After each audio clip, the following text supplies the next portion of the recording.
there at the bar, right in front of the window, right by the road. I'm like, seriously? Kind of reminds me of the same thing. You're going to be in Down. Go to another town. Don't go to the bar right up the street with the giant picture window and sit in front of it. Not unless you are intoxicated or a fool, one of the two. You know what? Doctors are stunned that a granny removes her wrinkles with... Ready for this? I think I know it. Okay, if you know it, what does she use to get rid of her wrinkles? Why, I know what they use around here, Preparation H. Oh, yeah. Well, but again, you can buy the stuff, it's made from whatever, oyster or whatever it is, and you smear it on your wrinkles and your wrinkles go away. But, they don't tell you how long it goes away. Because True. I can honestly tell you, within 30 minutes, your wrinkles reappear. So what you need to do, ladies or guys, is keep in your backpack or in your purse, Preparation H. I mean, it can come handy in both ways. One for, or the other to smooth away those wrinkles.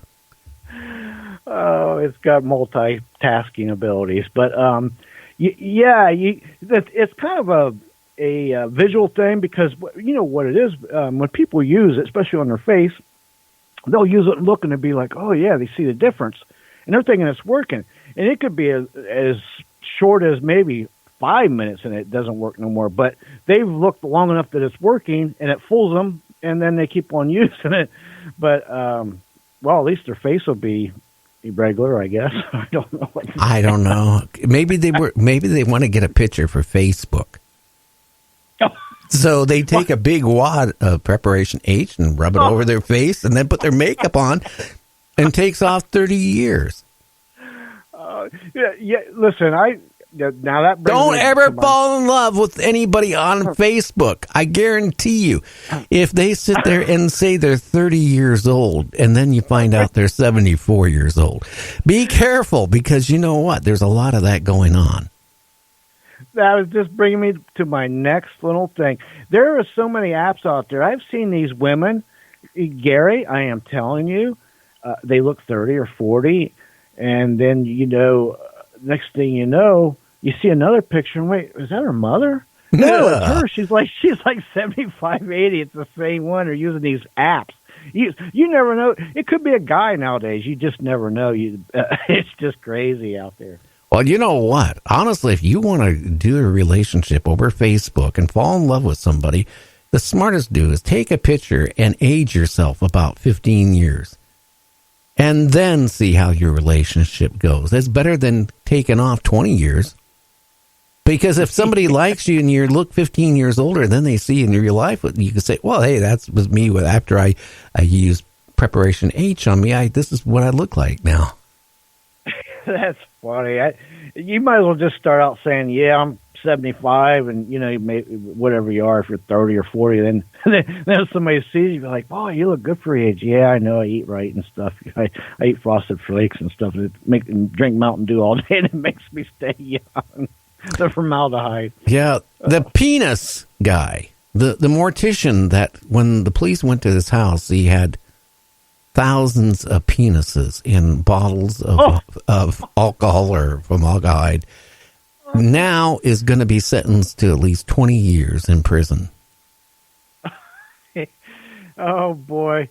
I could have just imagined that courtroom in there. Boy, I would have loved to have been in there on that one. Jeez. Boy.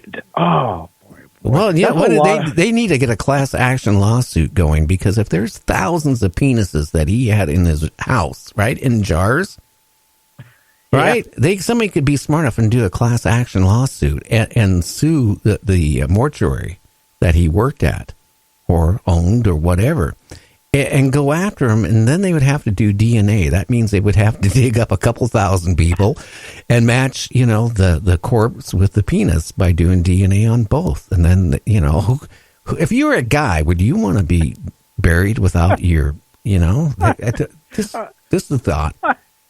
I'm not even going to think about it, but I got to tell you, it reminds me of that old movie Porky's, where they used to just put old Point Bulletin out for anybody seeing these tallywhackers. It's like there's 20,000 of them. Oh, but that's crazy. That guy had a fetish or something, and he had to know it's going to come bite him in the butt someday. I mean, 20 years for that. Jeez. Well, he should have got more than 20. He should have got 30. 35. I mean, come on, men, realize it. A lot of people say our body's just a vessel, right? Yeah. Okay, so when you're dead, cremate me, bury me face down. Otherwise, it might be a problem. But anyway, look at this. I mean, from the standpoint, how many people would feel uncomfortable knowing that when they die, somebody was going to hack off their penis? I got to say this much out of, I don't know how many you said there was, 5,000 or something? It was like 5,000 or something. Yeah, it was crazy. I mean, the guy was doing it for years and years and years. Tells me virtually every guy that came in there to be buried was buried, minus. Yeah, and, I can assure you the odds are there's going to be at least one, if not 100, very disgruntled spirits because you done dismembered their member. So they're going to be haunting. I would think, my goodness, that would be something else. I don't. That is just the most bizarre case besides that snake biting that poor guy in the restaurant. But yeah, wow. You mean in the commode in the restaurant, right? Yeah. It makes sitting down reading a newspaper in a restaurant in the commode a thought. Well, even if you check it out first, who would expect a python to come out of the toilet? I know. I think. Did you get the picture I showed you of that python with its mouth open? How their teeth are angled backwards, and they got hundreds of them. And I've seen them bite a guy's arm, which is tougher skin than your scrotum area. So I'm that poor guy. I'm surprised he didn't get shredded like shredded wheat down there. My goodness. I don't know. They didn't go into that in the news. But, hey, this whatever. It makes you I wouldn't want to live in Florida for all this because of, the sea, rising, climate changes, all this stuff. I mean, there are a lot of weird. I mean, if you like snakes and alligators, that's a place to go. Yeah, well, there's a lot more than snakes and alligators there. Trust me on that one. But the invasive species, like the lionfishes down in the Bahamas, that's a Pacific fish, and people have bought them and released them, and now they're taking over, and they eat a lot of the little fish and stuff, and it's wiping out native species, and it's invasive. And then you've got these pythons; they're a regular species in the Everglades and southern Florida, and it's nothing for them to take. Look, you got a little chihuahua or a poodle, and it comes up missing. It's probably a python got it. And God forbid if you got little kids playing out in the yard. I mean, they won't hesitate if they haven't eaten in a while. They will grab small stuff up and eat them. I've even seen the pictures where they've had one, an alligator, and it come out of its stomach. Did you see that? Oh yeah, that's scary. Oh right. Well, if a snake's big enough to eat an alligator, it can very well put a hurting on you. Yeah, well, that's why I don't live where I have to worry about those little things. But again, last week, was it a report, off of a highway in California, there was a 5-foot alligator just, walking off the, near the road. Kind of scares me there because maybe somebody had it as a pet, but, who knows? I mean, all it takes is a pair of those suckers going and they lay eggs, and the next thing you know, you got a bunch of those things. And in California, they could really take hold really fast. Well, that's what I was saying last week, because there was that report there in Southern California. Because Southern California's got the climate that can maintain a living, breeding supply or families of alligators or crocodiles, because it's warm. And that's basically what they need, is warm climate. And that's the same way with Florida with these pythons. They're used to that out in the jungles of Vietnam or Africa or South America, whenever they come in from.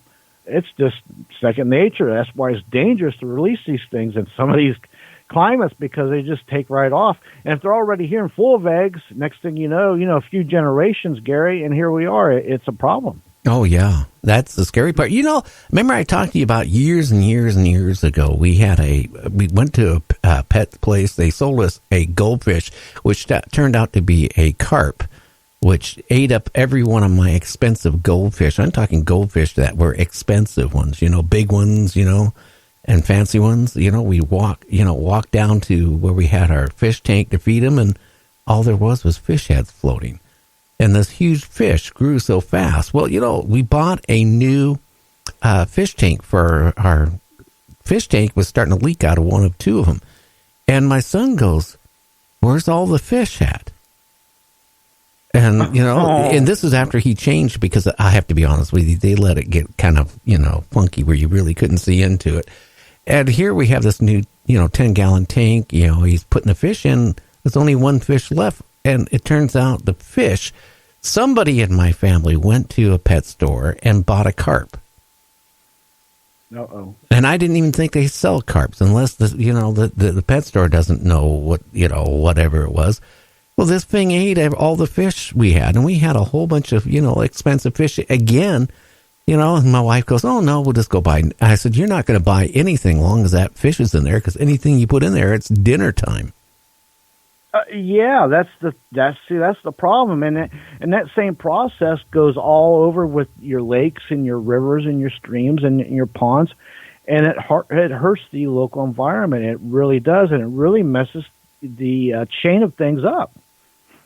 It does. You know what? I am so excited here. We're just a matter like 10 minutes away before we have Jim Penniston on, and talking about his encounter, at that RAF air base or right next to it. Go ahead. I was just going to say, I've been following that story, Gary. I am serious, since I can't remember exactly, but it was in the 80s when I first heard it, and I was like blown away. And I've heard and read and seen so many documentaries and everything else you can think of about it.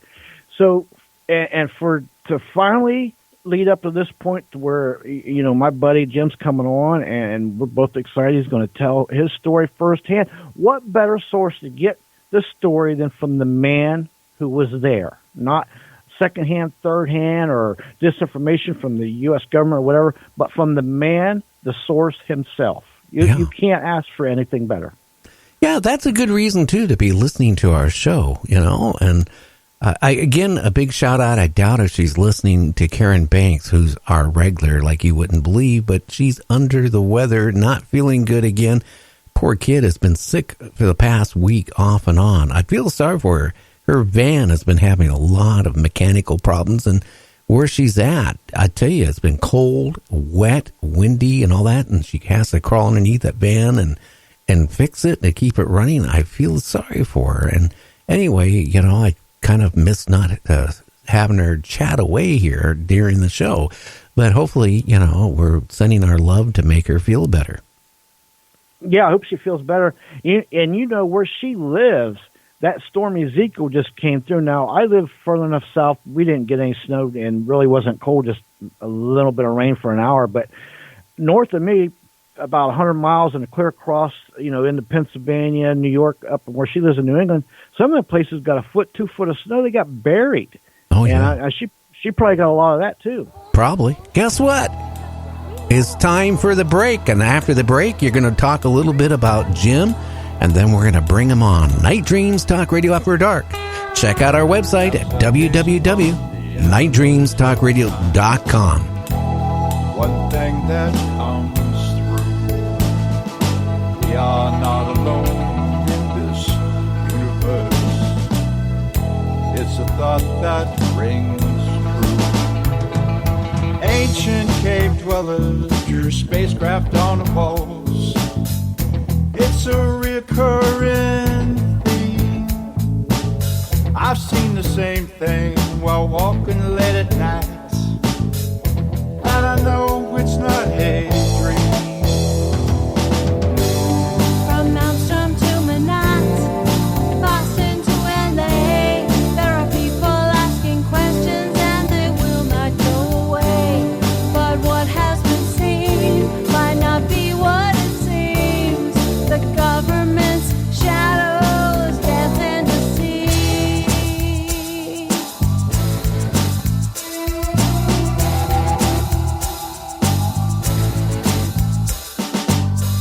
If you tell the truth, they will ridicule everything you say and do.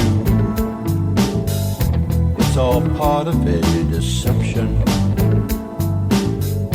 It's a puppet master's tool. And I I've seen those craft